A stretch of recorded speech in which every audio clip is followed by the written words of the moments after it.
Ishwaram, as resplendent sun. It's the start of a bright new day. Time to rise, time to shine, Lord divine.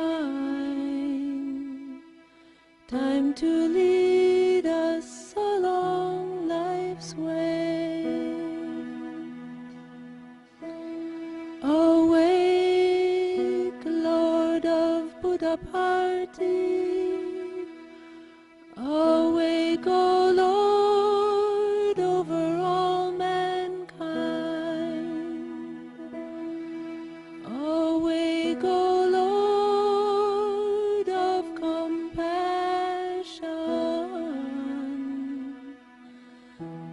that the world good fortune may find.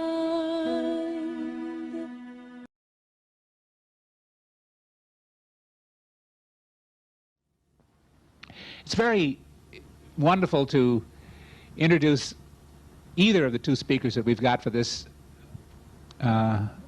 conference. This morning, one of the speakers will speak, and then again tomorrow, and then tomorrow in each afternoon session we'll have the other speaker. But all of us know, of course, Dr. Hislop. We have read his books. He's been described accurately as the Westerner, that is the the overseas person, or the non-Indian, who has had more interviews and more time, more opportunity to consult with, ask questions of Swami than anyone else.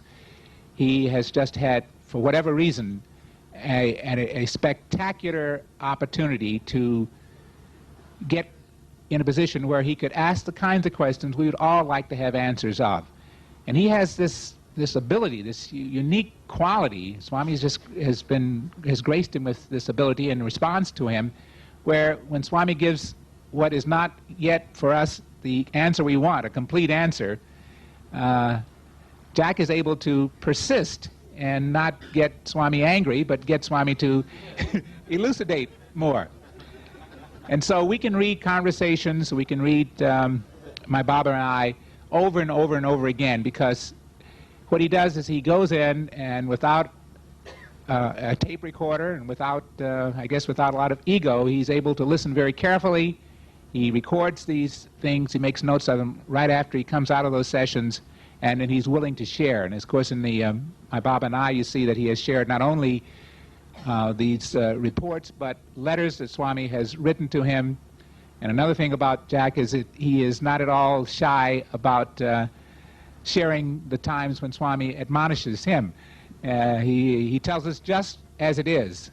And through the years, people have, on occasions, wondered if this is a particular accurate quote. I can assure you that he is extremely dedicated. He doesn't pull punches. He just tells us and he shares with us, and it's a great opportunity. Swami just can't, in the physical sense that we're in, make these things available to each and every one of us. So he chooses instruments at various times, and he's chosen Jack Hislop to do this.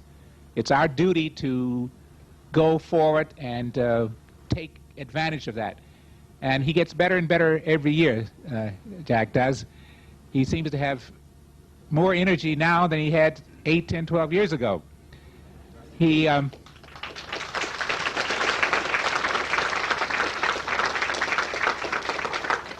I remember, I guess it was Indiana, one of our 3rd or 4th annual conferences, and I was trying to introduce him at that point, and I said it's reminiscent of Arjuna, when he is the one chosen by Swami to receive the Gita.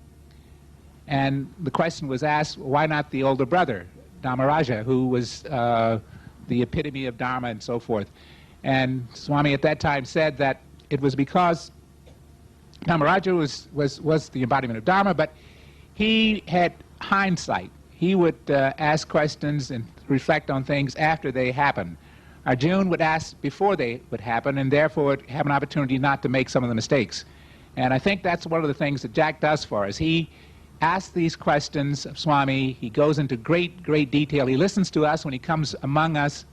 And when he doesn't have the answer, he makes a note. And the very next time he goes to Prashant Nilayam, he makes it a point to ask Swami that particular question. So while he's here, you have the opportunity. Alan mentioned that he's going to be available for some special private so-called times, but he's always available the whole 3 days that he's here. And if you can catch him walking back, normally in these public sessions, you ask questions that are of general interest.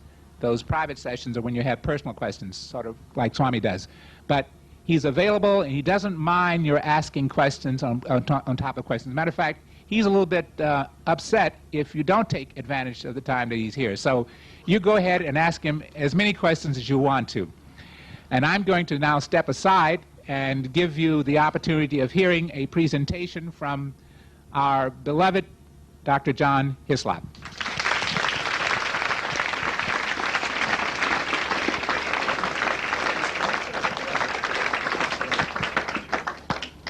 Pranams to the Lotus feet. Fellow Sai devotee. My voice doesn't sound very loud to me. Can you hear me back there? You can? Okay. I'm very happy that you invited me to come here once again. I thoroughly enjoy being at the St. Louis conference. I've been here a number of times and have been fortunate enough to make many very good friends amongst you, and it's always a happy occasion for me when I have the chance to see you again and the chance to have conversation with you again. Before I start talking about Swami, I would like to make just a couple of remarks. To follow up on what Bill just finished saying about large cities perhaps should have several centers. That was Swami's original idea when he first formed the American Sathya Sai Baba organization. He said, it would be good to have a number of medium-sized or small centers scattered geographically in an area. And then once a month or once every 2 months, those centers could meet together and have a speaker and invite interested members of the public to that meeting. So what Bill is suggesting is exactly what Swami himself has said many years ago. The personal question sessions that they mentioned started several years ago in Vancouver, British Columbia, at their request when I attended their conference there.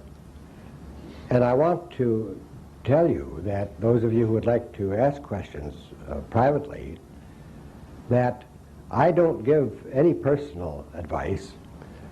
What I do is you ask a question, and if I know Swami's answer to that question, and I've heard Swami speak so often during the past 20 years, that almost invariably I can remember something that Swami said that would apply to that question.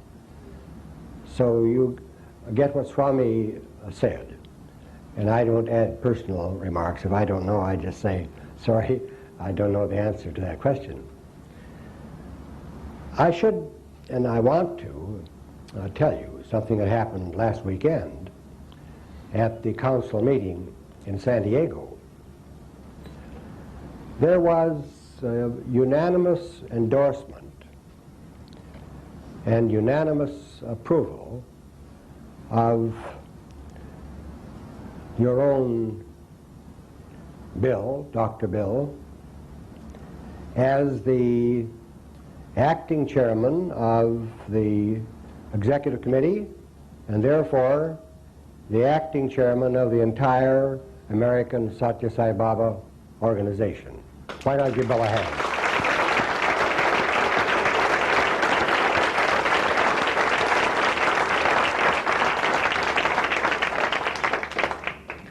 I can tell from your response that you also endorse that appointment. Have you noticed the beautiful work they've done in front of the altar, that lovely arrangement of the flowers and the designs and the altar itself.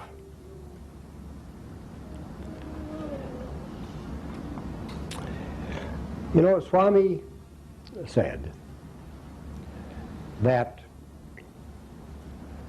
there is the Atma and there is the spiritual teaching and there is the longing for enlightenment.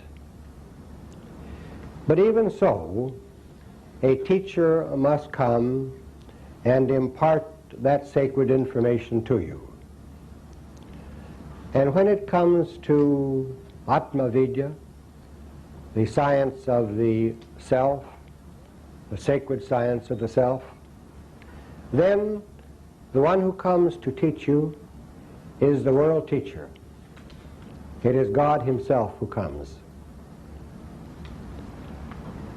So the one who has come to teach us the science of the self, the sacred information about the self, is the world teacher, is God himself, is Sathya Sai Baba. Now, there is in India a periodical called The Indian Skeptic,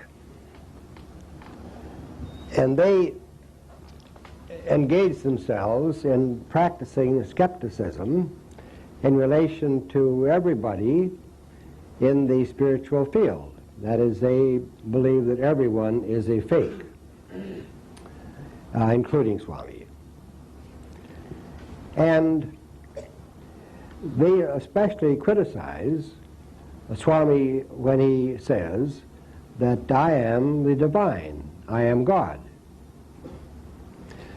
The editor sent me 3 copies. So I replied to him and told him that over the last 20 years, my conclusions were quite contrary to his, having seen Swami hundreds of times.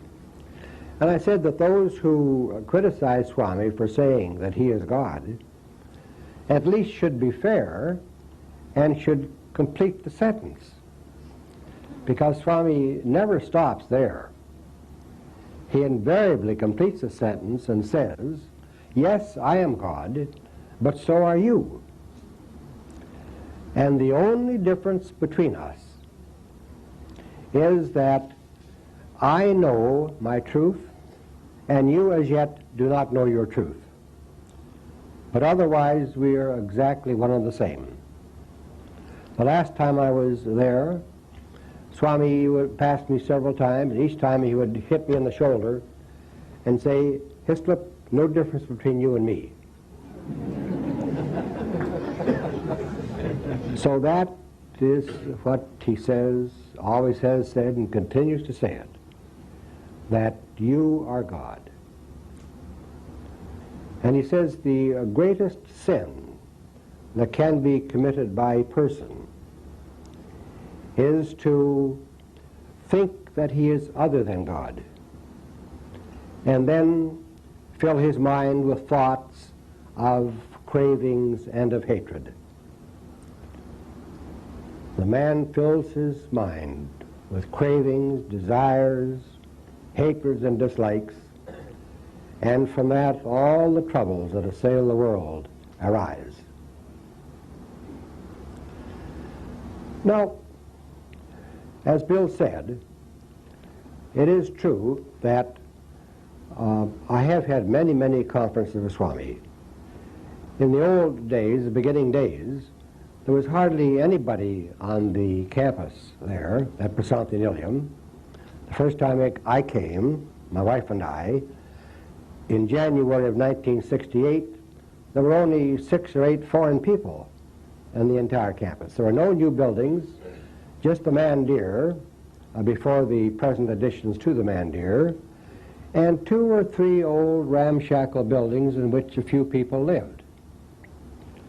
And Swami, when we came, put the men in one room, old, dusty, dirty room, and the ladies in another, and then he would come every morning and spend an hour and a half or 2 hours talking to us, and come back in the afternoon and spend an hour and a half or 2 hours talking to us, day after day, for all the 10 days that we were there.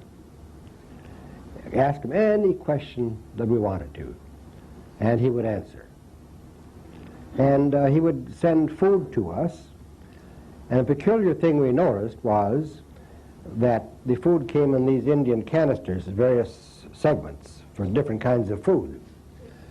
And when we started, there were perhaps 8 foreigners and perhaps 6 or 7 Indians in the group. And gradually, their schedules took them away, and they left. And when it was down to about 4 of us, we noticed the peculiar thing, and that was that the level of food in the canisters stayed precisely the same, no matter how many people had been taking food from the canister. When there were the 12 or 14 people, the canister went down the food level a certain amount. When there were only 4 or 5 of us, exactly the same amount. So the food just multiplied naturally. And of course, in those early days also, Swami himself would walk through the crowd and individually give every person sweets and sometimes amrit out of a container. And although there might be 2,000 or 3,000 people there, yet the little container that Swami carried never was empty, always was full. And so I've had all those talks with Swami. In the early days, when we were first there, the first couple of years, we were staying in a room which faced Swami's room above the mandir. And he didn't have anyone to talk to. So he would come to the window and wave me like that. Come up, Hislop. Come up and talk.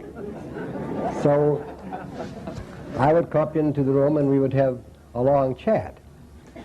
One time I asked him, I said, Swami, you have the job, I don't say you, I never address him in the second person, always the third person. I said, Swami, Swami has to look after the entire universe. The stars, the distant galaxies.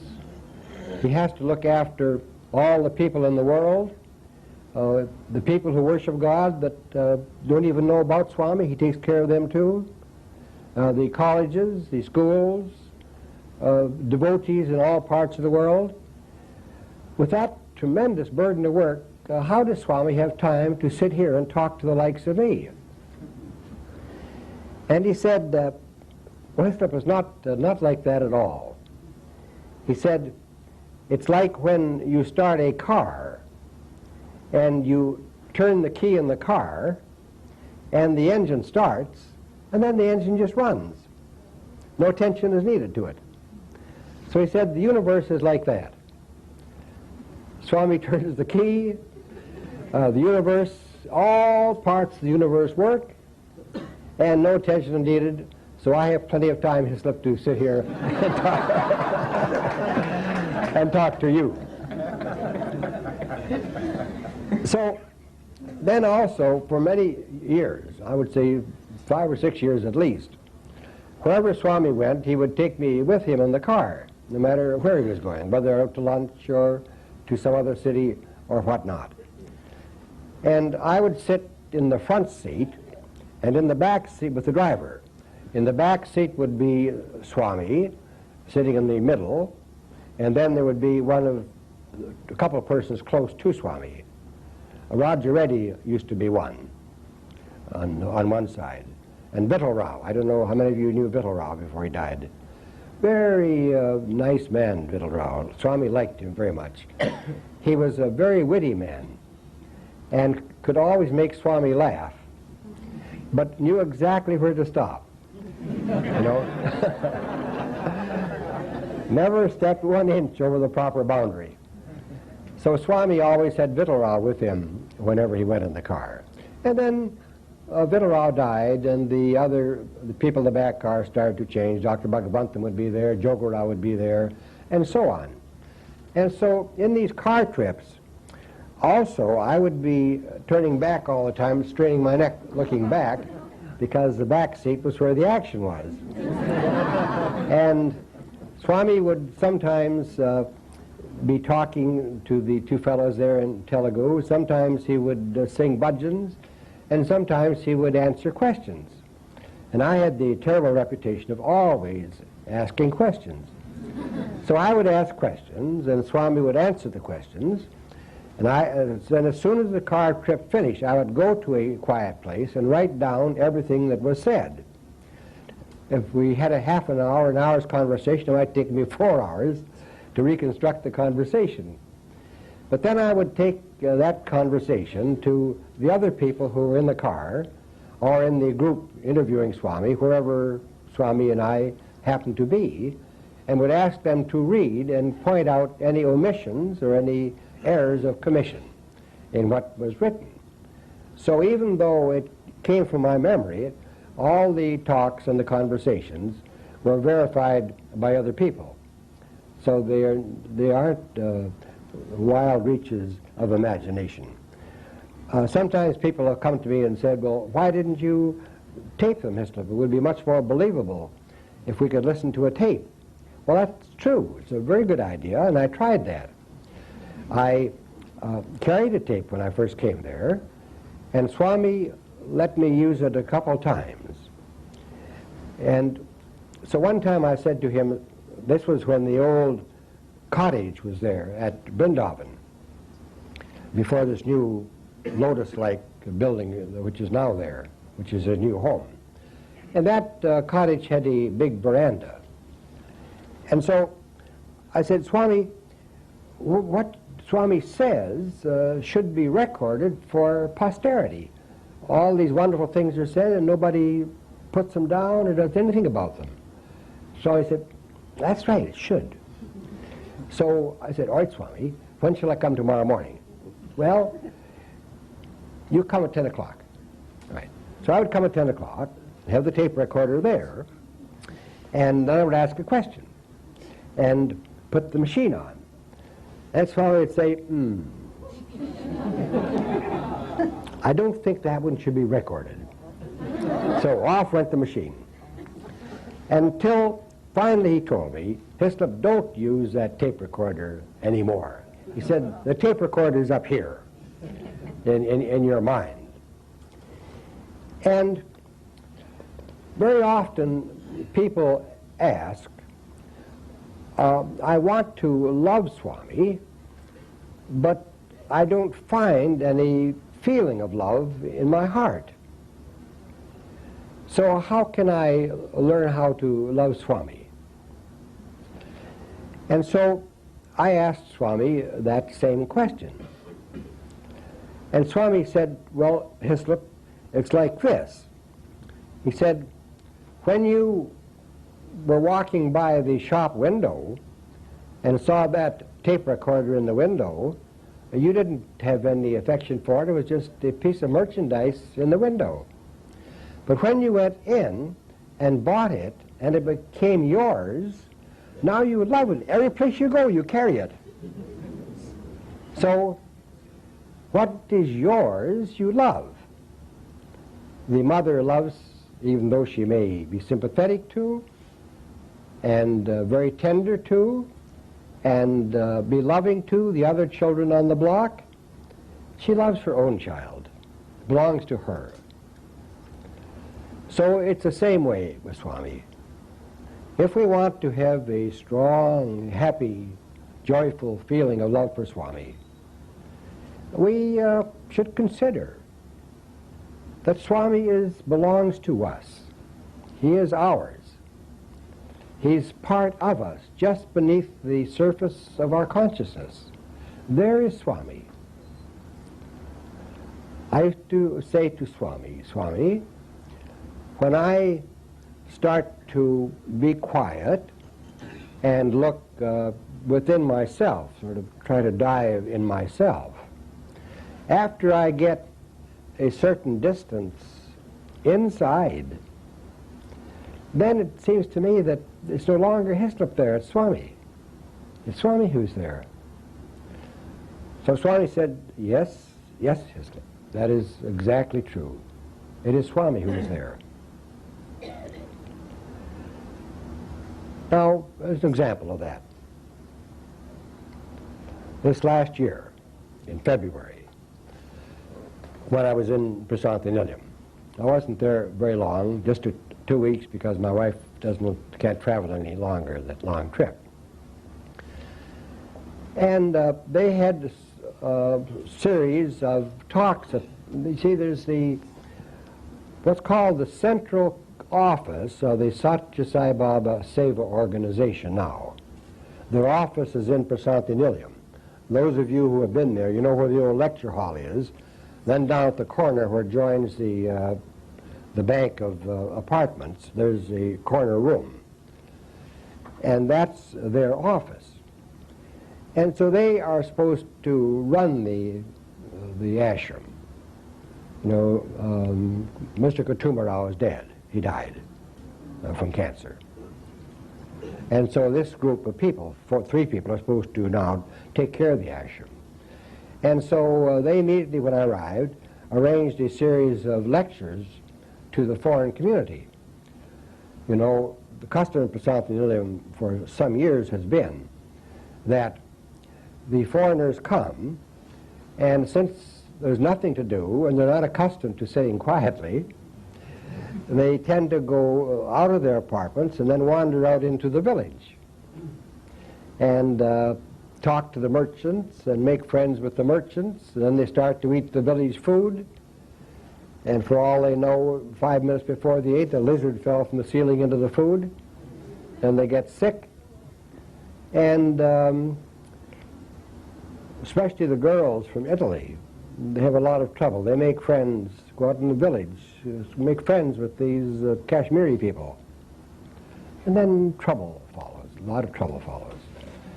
So Swami is constantly advising the people who go there, don't leave the campus.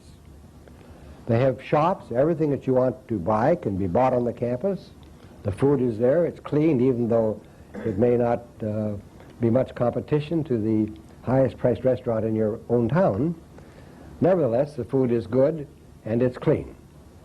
And Swami wants people to stay. So as part of that program, at 11 o'clock every day, there's a talk to the foreigners with the hope that they will go to the talk instead of wandering out on the streets. So they made a series of 3 lectures for me on those days.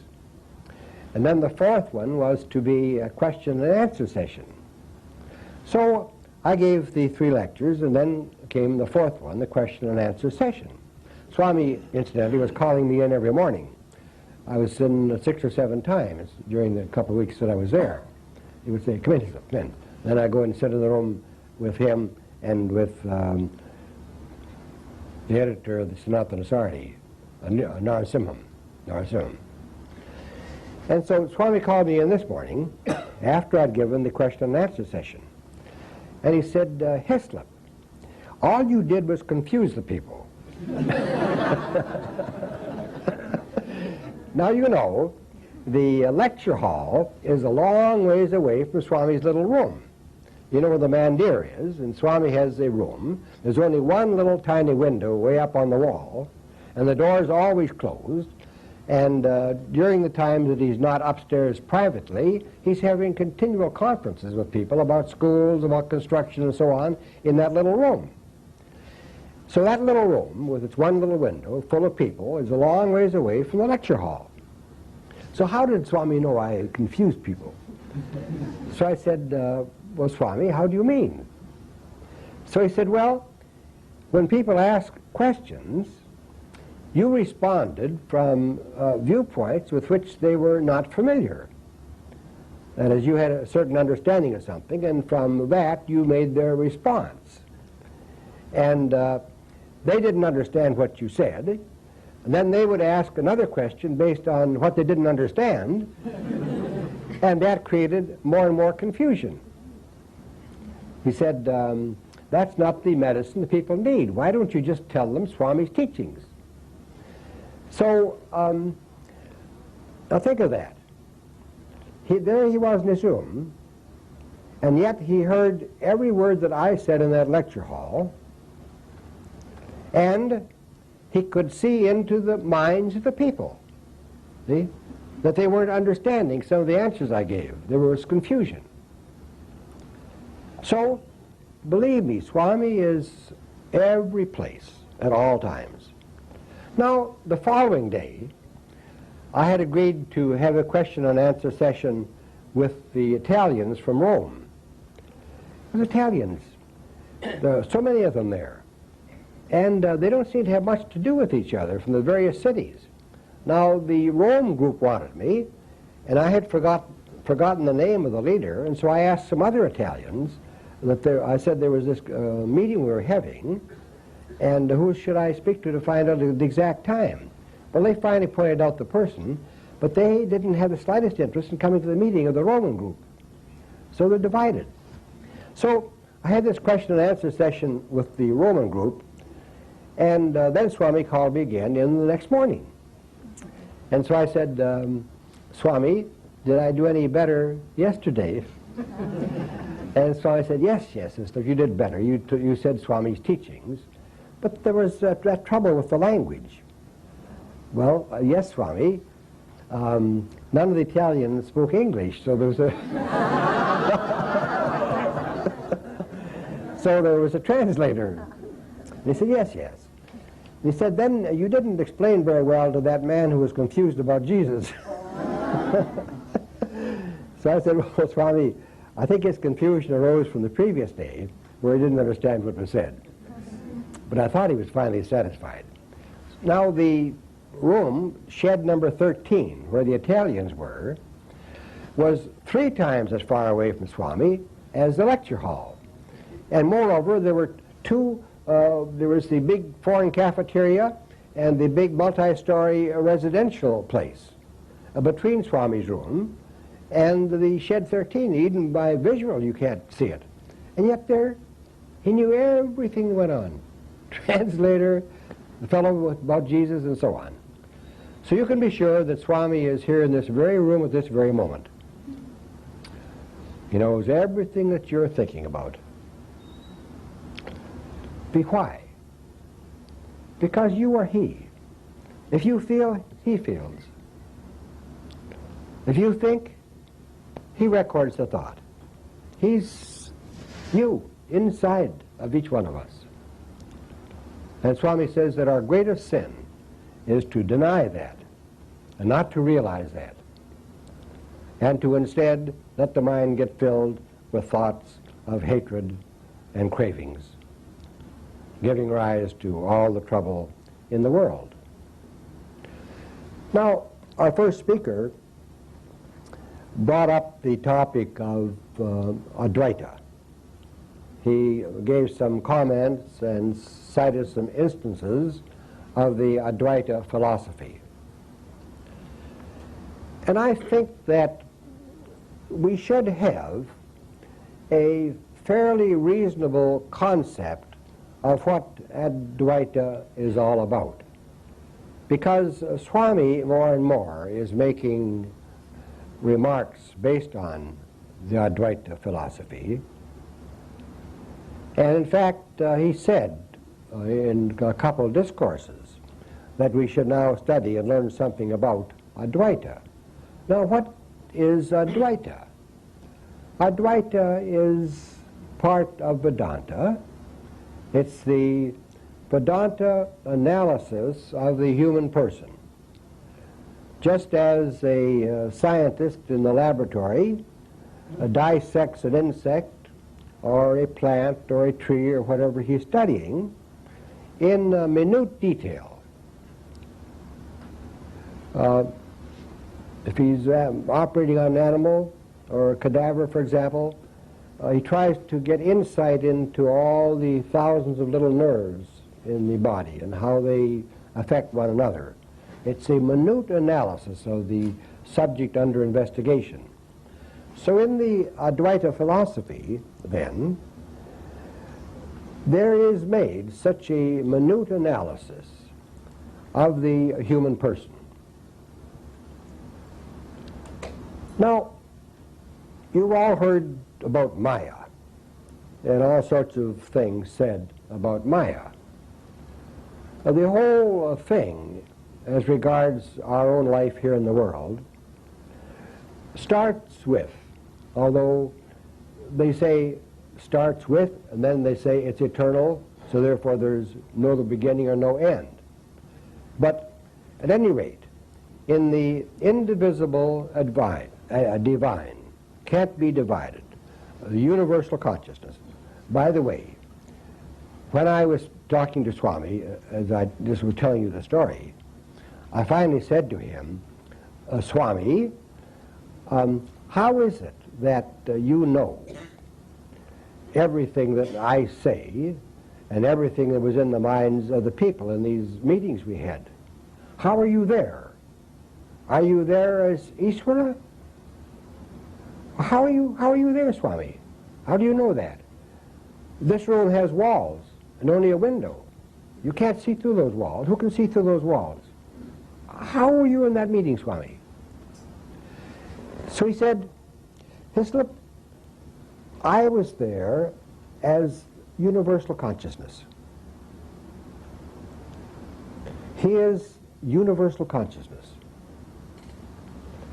That consciousness which informs everything of creation, even sticks and stones have that consciousness. You remember the story of, if you happen to read in the book, the story of the saris in Bombay, where the saris started to weep and cry, and the box was all wet from their tears, because Swami rejected them and sent them back to the merchant. He wouldn't take them to use as gifts for the ladies he wanted to make gifts to. So even the granite, the stone, has consciousness, although it can't speak.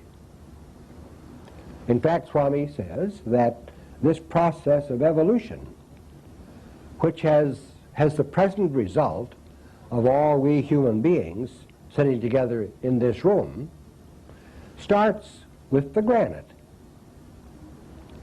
And then, for that consciousness is locked up in the granite.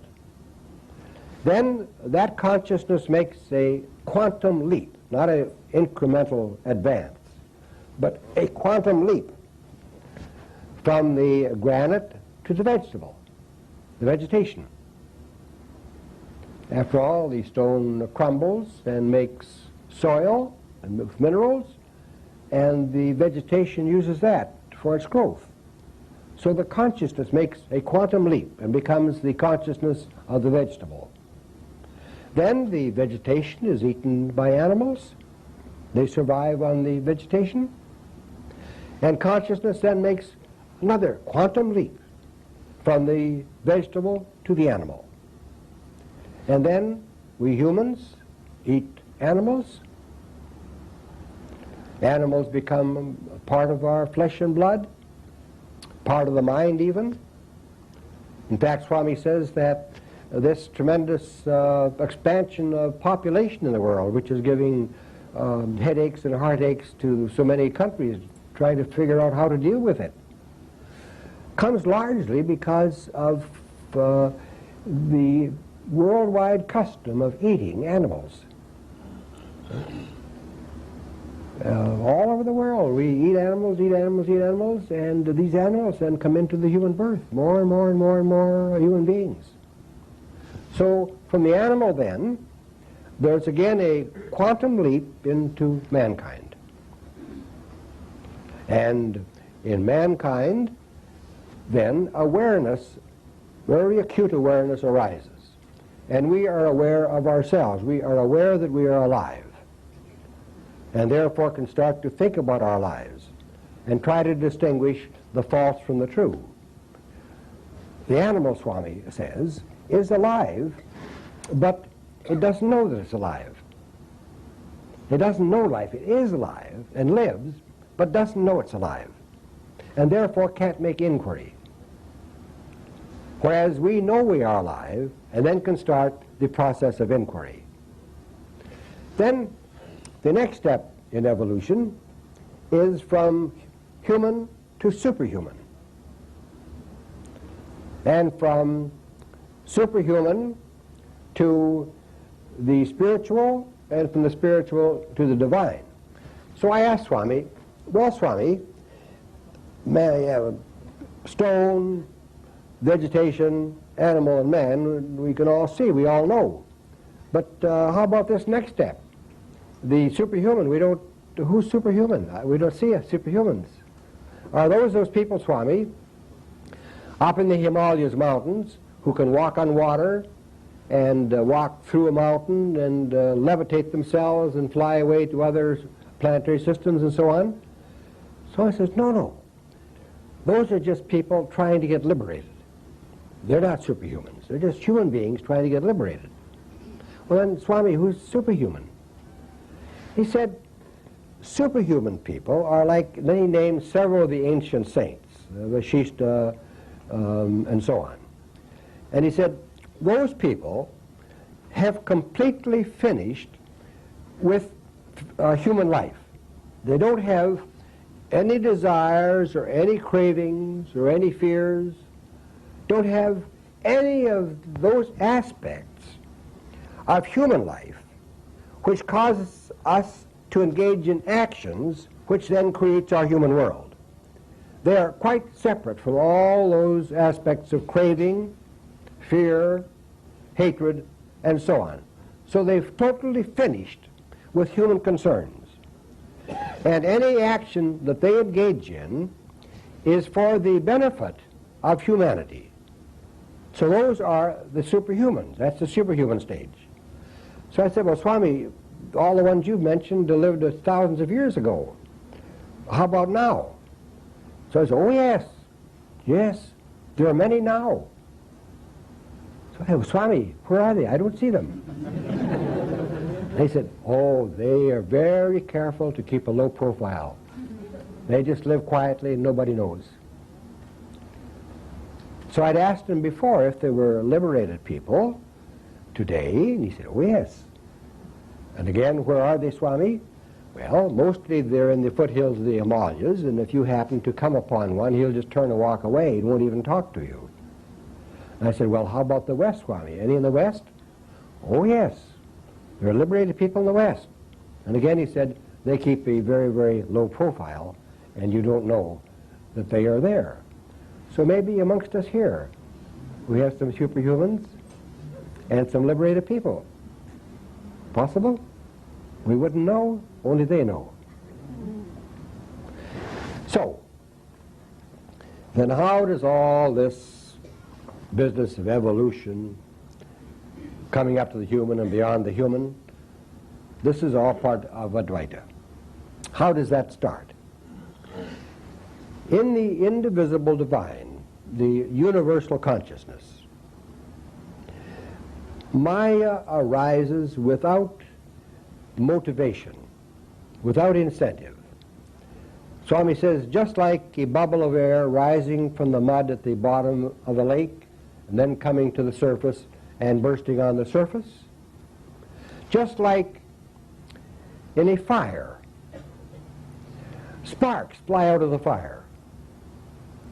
Now the sparks are not different from the fire. They are part of the fire, and yet they spring away from the fire and have a separate existence.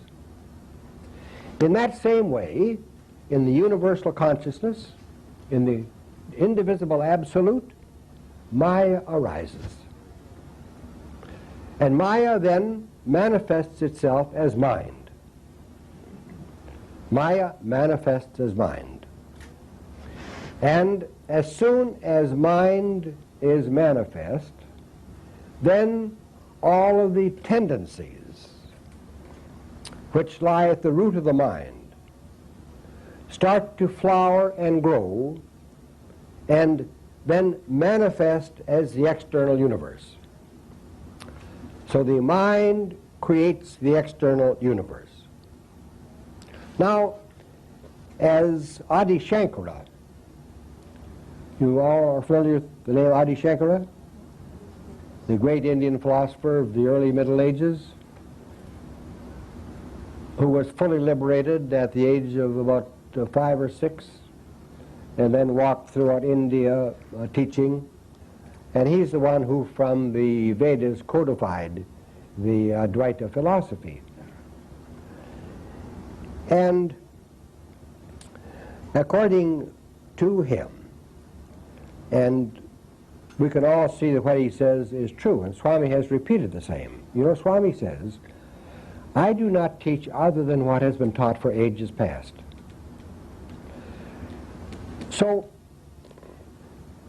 he points out that in our lives, right now, or any time, the only thing that we experience directly, you know, direct experience, not secondhand, not implied, but whoop, see, directly I touch this and move the cover. That's direct, nothing in between. The only thing in all of our existence that we experience in that way directly, without something else being in between, is our thoughts. Our thoughts we experience directly. That's the only thing we experience directly. Therefore, everything else that we experience is the result of thought. Thought, then, manifests as all the objects of the world. Now, they point out that we can quite easily understand that, even though when it's said, as I have said it, it seems strange, odd, and unbelievable. Yet, if we will think of our dream, we go to sleep, and this material world, this solid material world, which we have to be so careful, otherwise we injure ourselves and injure others and so on, this solid material world doesn't exist for us in the dream. It's completely disappeared. We're gone in the dream world.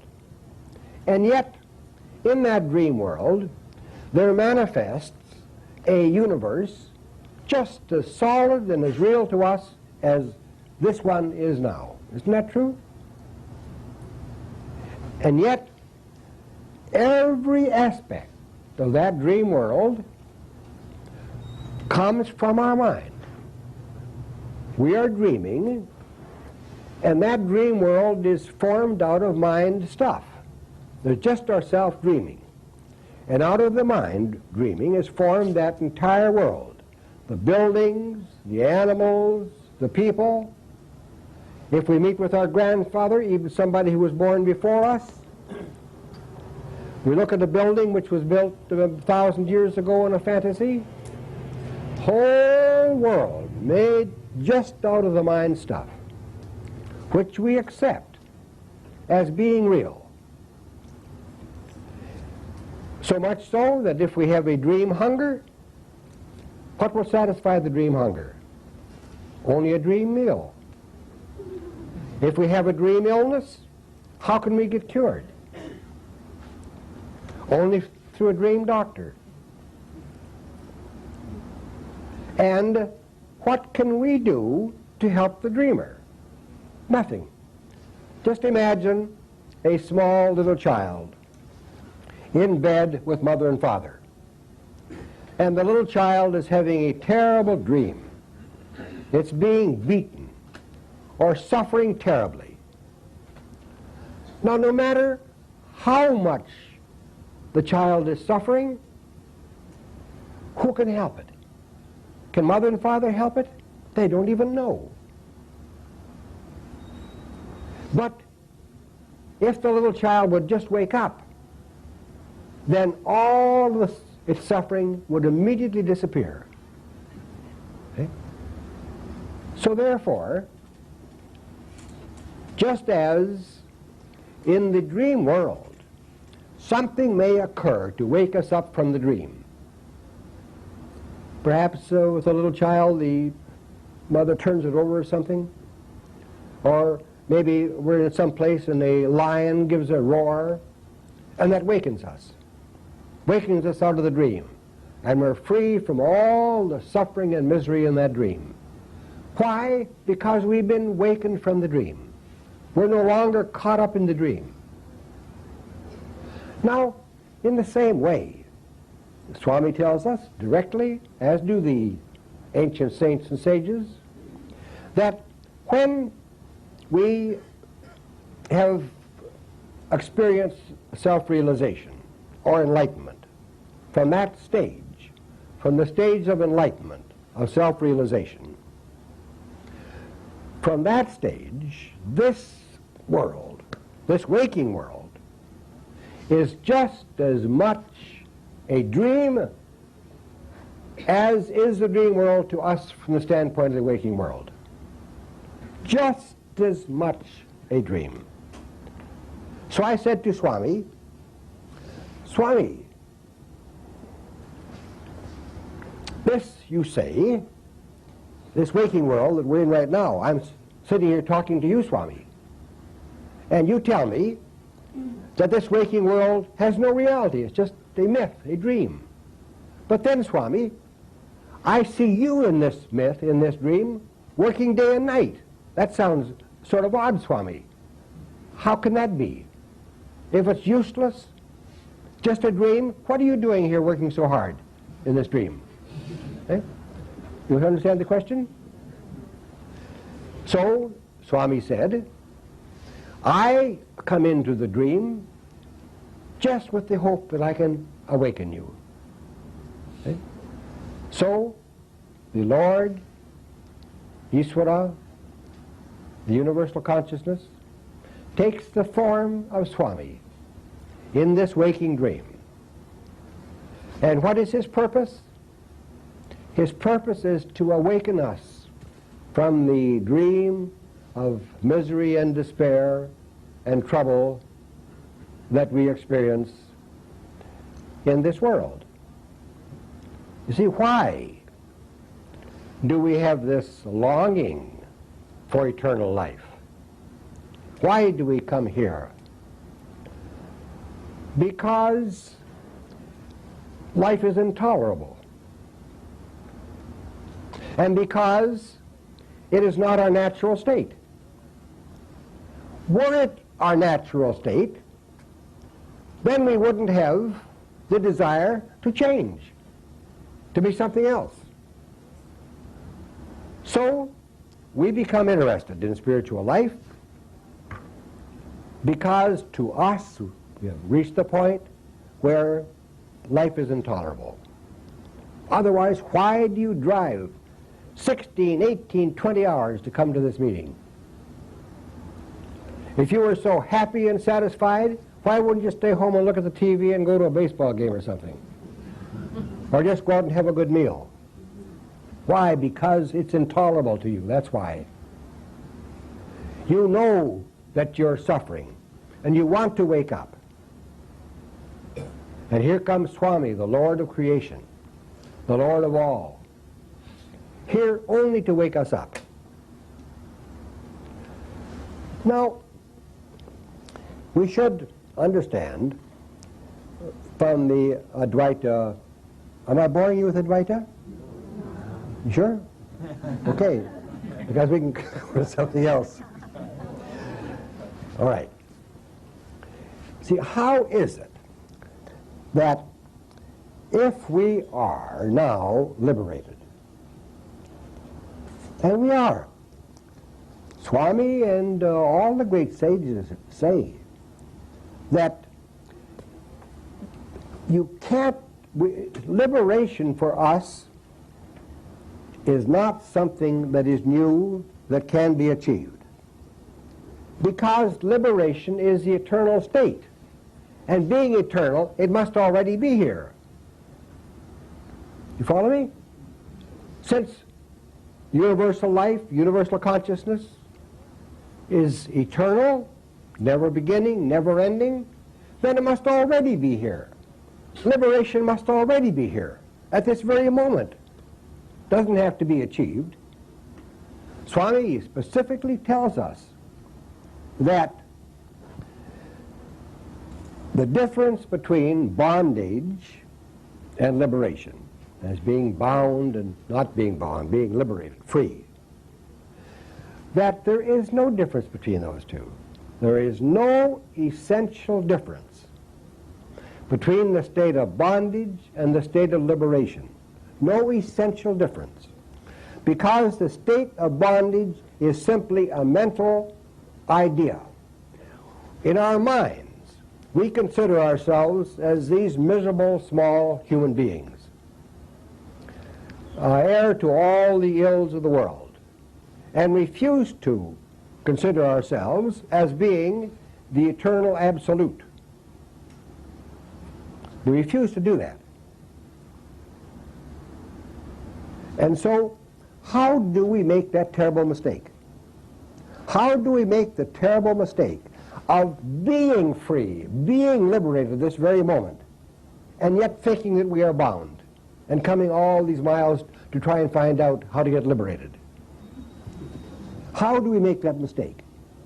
Well, the science of Advaita then looks very carefully into such things and makes the analysis, tries to see the truth of the matter. Now, we make the mistake because we take appearance for reality. We take that which is not true as being real. Now, for example, it doesn't happen so much here in America because the snakes come out only at a certain season. But in India, a person walking at dusk, this is one of the favorite illustrations used by the sages, so we use the same one. At dusk, a person is walking on a path, and he sees before him a coiled snake, and hesitates and reacts, and maybe engages in some action like running away, or who knows what action he may engage in. And then it's found that that is just a coiled rope, not a snake at all.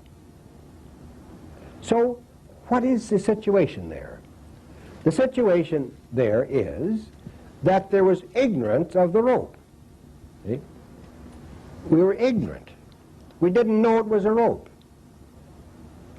And our imagination, our mind, conceived the thought that it was a snake, and therefore superimposed the form of snake on that inert piece of rope. So how is that illusion done away with? It's done away with by inquiring. See? That once you inquire into the matter, then you can't help but find out that it is either a snake or a rope. You can't help but find out it is a rope once you inquire. So therefore, that's why Swami says that meditation is not enough. There must also be inquiry. All the sages say the same. Now, the illustration of the snake, then, is carried to every aspect of the world and every aspect of our lives. We are acting in ignorance of our true nature. And we're only going to find out what is the truth beneath that ignorance by inquiry. And by inquiry, we must challenge what we now think to be true, to find out if in fact it is true. Now, where we, according to Advaita, where we get confused and carried away is in our failure to understand the role of the senses and the sense organs. The mind, which is Maya manifest, is bound by the sensory organs. Neighboring. So Advaita tells us, and Swami has said in numerous occasions, the sealing on desires is a very easy primary way of saying it. to people just to introduce them to the idea. But he says that the way to get free of that ignorance is to explore the fact of sensory experience. That is, to see the defects of that which we acquire in the world in order to satisfy our sensory craving. Almost any object that we acquire will in time change and will become not a source of pleasure but a source of pain. The bottle, which gives pleasure in drinking, if continued, results in drunkenness. The young lady sees her hero, and they are married. In a few years' time, he becomes a jerk, not a hero. And divorce sets in. The beautiful car, the first time the clutch goes, it loses all of its beauty. So if we will examine the objects of the world and see that the pleasure that they provide us really is very temporary and in fact will lead to various unhappinesses and sufferings in our lives, then as we see that, we can become detached from that process. And detachment is essential because only if we are detached can we observe correctly. Bill, what time is it? 25 minutes left. 25 minutes left. All right, I think we'll stop the lecture on Advaita now, and we should now have some questions. So let me just summarize for Advaita then. In terms of the practical application of Advaita, you have to ask yourself, is my conviction that I am a separate individual person living in this world under adverse circumstances, is that true? You have to challenge that concept. Swami, and remember what Swami says, that that is not true, that you are in fact God, that you are all beauty, all glory, all magnificence. He says that when you realize and see your own beauty, then you are free and realized, because nothing else can compare to the beauty and the glory of you, the divine person.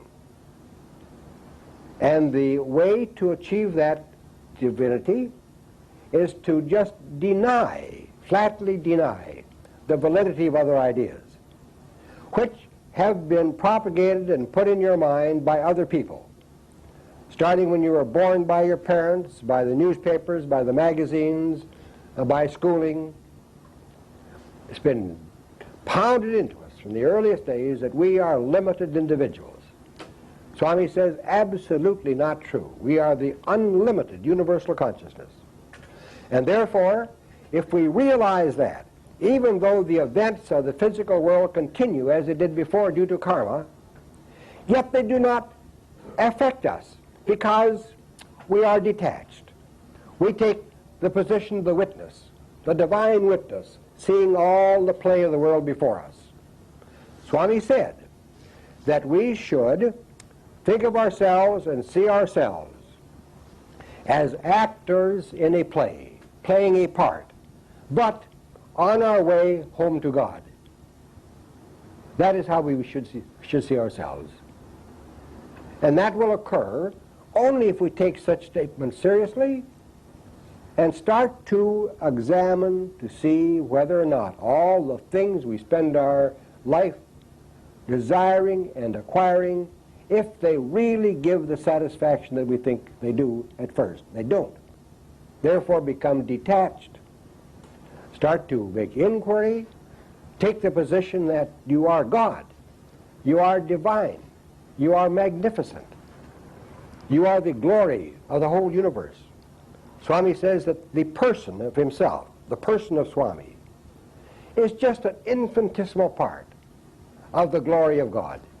and that we are that full glory. So deny that we can be described as persons. Deny that our life is circumscribed by the things that happen to us. Deny that the thoughts that we think are genuine. The only thing genuine in the whole process is this I, this feeling of I, which continues unchanged in the waking state, in the dream state, and in the deep sleep state. That's which continues, that I which continues. That is what we should look at. They tell us to say, I am Brahma, Tat Tvamasi, that am I. But the I is there. So why should we say, I am that, I am Brahma, when I is already Brahma? So look to that in one's life, which is permanent, which is always there, daytime, sleeping time, or whatever, and give attention to that I. Follow that I to its source, where it arises, and this whole myth explodes. And then we can, according to Swami, we can then use all the objects of the world to their best advantage. We don't have to give up the objects, the cars, the houses, and so forth and so on. What we have to give up, if we wish to realize what we really are, what we have to give up is our attachment to those. Our attachment to them, not the things themselves. Detachment really means giving the best use to every object in the world, making the best use of every object in the world.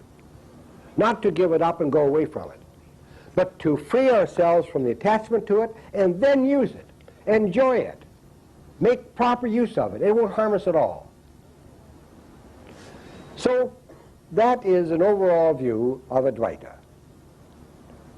And now we should have questions. Questions are much more important than anything that I can say, because what I say often goes in one ear and out the other, and I don't explain well enough or lengthily enough. But you have questions, and those are the important things. How do you know when you're doing it right? How do you know? The question is, how do you know when you're doing it right? You know when you consult your conscience. Swami says that the conscience is God in every person. Now, normally, we don't consult our conscience. We consult what other people say is right. What society says is right, or our parents say is right, or our wife or husband says is right. We don't turn inward and consult our conscience. If we put all of the things aside and ask our conscience, it will tell us if we're right or wrong. Next question? I don't know if you answered it here, but since inquiry is a process coming out of the activity of the mind, isn't inquiry itself an illusion? Yes, of course it is. You see, just as the illusion of sickness in a dream has to be cured by a dream doctor, likewise, the illusion of being bound in this waking dream world has to be cured by the illusion of the Master's teaching. Next one? Yes, sir? What is the best way to understand when we're inquiring on something and it's actually coming from the conscience as opposed to mental chatter? The question is, how can we distinguish between the conscience and what the mind tells us? Practice. See, so far we don't consult our conscience. What we should do is to sit quietly. Now, Swami gives an example. He says that if you have a question that you don't really know the answer to, and you've read Swami and still don't know the answer, then you can ask him directly in this way. Sit quietly for about 20 minutes and think only of Swami as being in the heart, as being your reality. Think of him. See his form. See his face. Remember his sayings. Every time the mind starts to wander away, bring it back immediately to thinking about Swami in one way or another. Then after 20 minutes of that, concentrate fully on Swami, ask the question. And within a short time, your mind will be clear and you will know what the answer to the question is. Or better, how about from the lady's side? All right. You said we have to follow the eye to the source. And when we do this, for some distance, we're aware still of the duality between the eye and looking to the source. After a certain time, this becomes a very heavy burden, and but we realize that we still can't make it all the way, or we have not made it all the way. How do you rid yourself of this burden? It seems to me that there's some other kind of quantum leap that you were speaking of. Yes, the lady. I'll repeat the question. Yeah, the lady says that trying to find the source of the I becomes a task, a burden. You see, it isn't that you try to find in words or in concepts the source of the I. It's just that you give your attention to your feeling of beingness. Now, you see, nobody has to tell you that you're alive. You don't even have to look in the mirror to know that you're alive or that you exist. Okay? You know you exist. Okay? So to trace down the I simply means to stay with that feeling, that primeval feeling of beingness. Deep, just follow it deep into yourself. You will find, if you do that you come to an area of quietness where you as the questioner don't even exist. Just a vast, endless area of quietness and peace. See, it's just like if you want to know that you are God, then you must concentrate on that idea, and you will transform yourself into God because you are already God. In following the I to find its source, you are that source. You are simply giving room for that which you are to come forth and make itself known. Try that. Next question? Lady side? If all of us think ourselves as God, won't we all be walking with the big ego? Where do you differentiate between God and I? Say it again, dear. I didn't quite hear you. If we all walk with that idea that we are all God, we have the idea we're not God, yes. and if we think ourselves as God, okay, won't we all be walking with a big ego? Yes, she says that if we have the feeling now that we're God and now we declare we're God, isn't that going to be a big ego? A tremendous ego, in fact. Yes, I would think there would be that danger. But you see, to get to a new land, you must pass through dangers. Dangerous travel. Swami will protect you. See? He says that I will be with you all the way. I will protect you.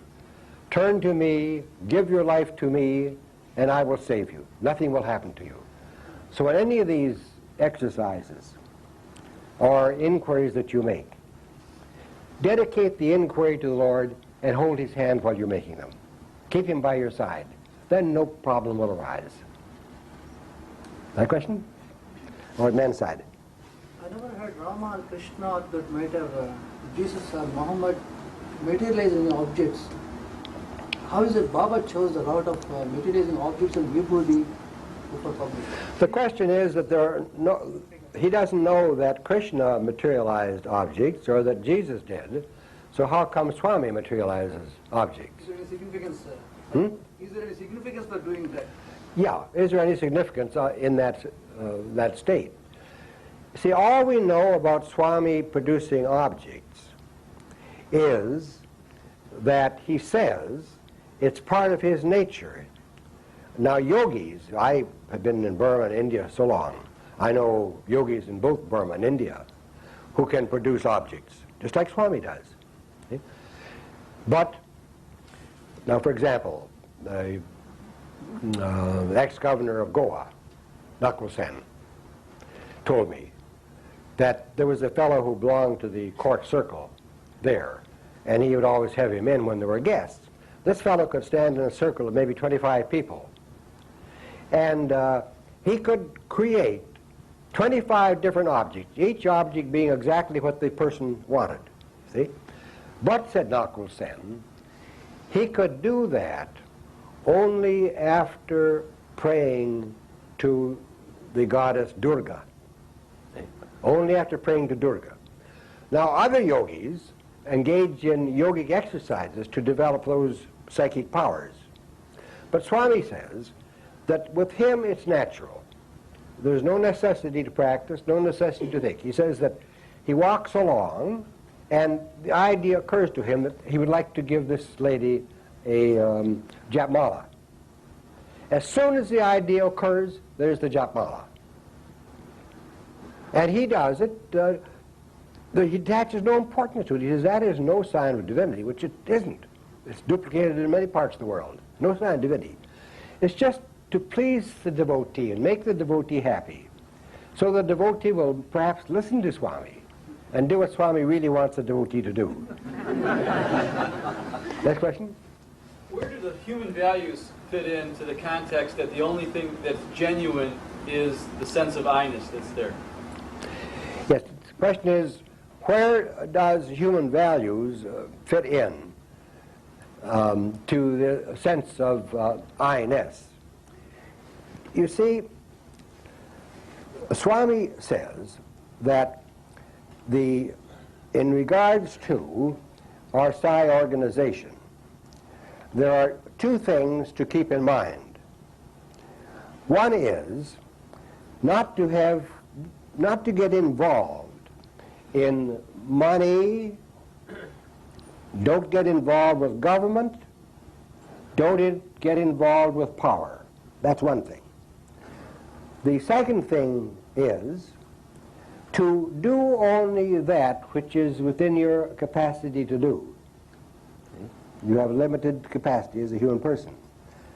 Only do that which is within your capacity to do. And he said, rely on yourself. The Atma doesn't need any help. All right. Then he said that the purpose of the Sai organization is that its members may live an ideal, joyful, happy life. And therefore, we should give careful attention to the ideals of the Sai organization so that we can live ideal lives which will serve as an example to others and therefore help them to also live ideal human lives. Now, in regards to seva, the primary seva is do not harm another. That's the basis of seva. You may think that's a silly, small statement that has no power at all. Just think, at this moment, at every moment of the day, are there not screams of agony rising to the sky all over the world from what ill that one person is doing to another? Screams of agony from all over the world. Suppose that today, that one small, silly little statement, don't harm another, were adopted. Would it not be a new world tomorrow? What a change, a worldwide change, with just that one small thing. Okay? So first, work no harm upon others. Then, if you can conceive of the fact that Swami is not only in your heart, he is the reality of every person that you see, then if you see someone in distress and it's within your capacity to help, why not help? How can you not help? You're serving Swami. Swami says, I don't need your help with the world. God made the world. He's perfectly competent to look after the world. He says that when you do seva, do it to God within that person. Every person, the only reality of that person is God. Therefore, do seva to God. You can't get up in his room at the a man deer and massage his feet and prepare his meals. You can't serve God that way. But you can serve God in another person. Now I think it's time for lunch, so let me bring the... You got about 5 more minutes. You got about 5 more minutes. I was just going to make sure that you defined seva so that people realize, some people don't know, that's a Sanskrit term for service, community service. He's gotten into the habit of saying seva, but it's service that he's talking about. Go ahead, Bob. When Swami saved your life in the car, he said that, Hislop, it took me longer to come to you because you weren't calling for me. Now, how is that in terms of this illusion and free will and knowing the future and this kind of thing? You see, what he said was that you were so shocked. I don't know whether you know the story of the car or not. Well, very briefly. We were coming back from Vrindavan to the hotel in the city, and there were 6 people in the car.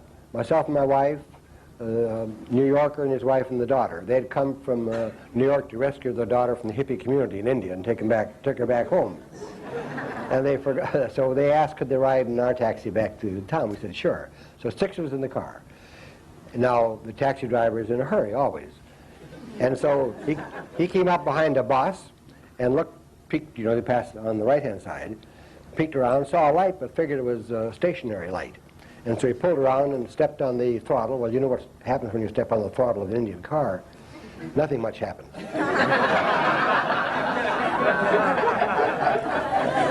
You all had experience, I see. All right. So we started to pull around beside the bus. Then it was evident that he had made a terrible mistake, that was not a stationary light. It was a light of a vehicle moving at a fast rate of speed. Now, when you're faced with a head-on collision, one car will at least take to the ditch because it'll be less dangerous than a head-on collision. But that couldn't happen. On our left side was the bus. On our right side was a high row of road repairing material. No way to get off the road to the left or the right. Inevitable collision. So we, you know, shut our eyes like that, you know, we're dead. But then nothing happened. So we opened our eyes. And there we were going around the front of the bus. We looked quickly behind us through the windshield, and there were the lights of the other car receding behind us. So when we saw Swami the next morning, I threw myself at his feet and said, Lord, you saved our life last night. He said, yes, yes, yes, that was very funny, wasn't it?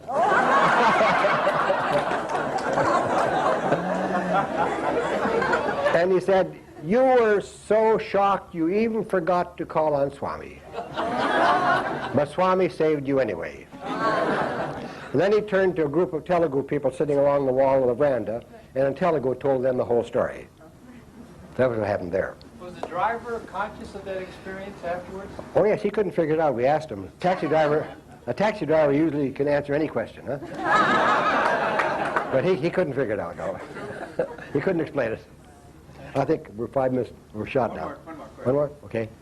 Dr. Hislop, a lot of times we make the statement we cannot receive liberation without God's grace. And when we make that statement, without God's grace, and I know if we say nitty all the time, or inquiry, does that mean that God's grace from within us is going to intercede and give us liberation? Or are we looking to Swami to say one day in words, you are liberated?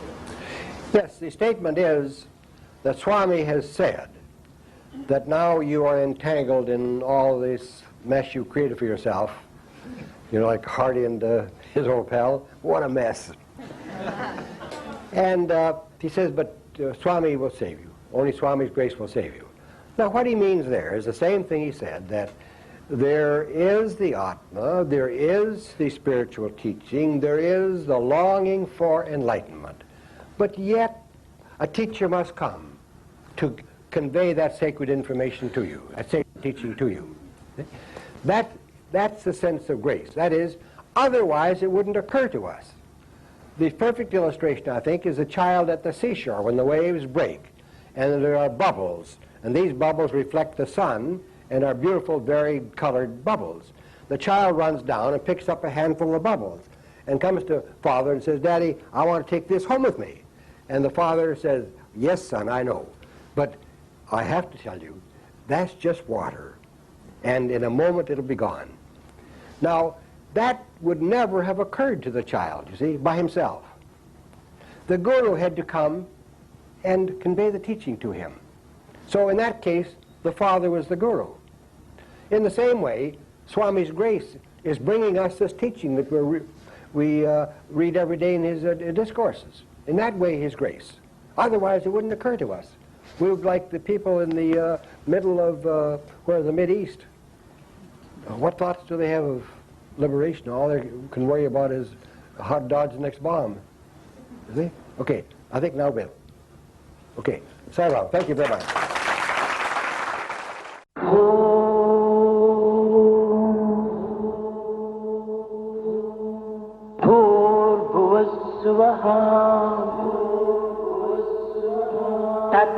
तत्सवितुर्वरेण्यं भर्गो देवस्य धीमहि धियो यो न प्रचोदयात्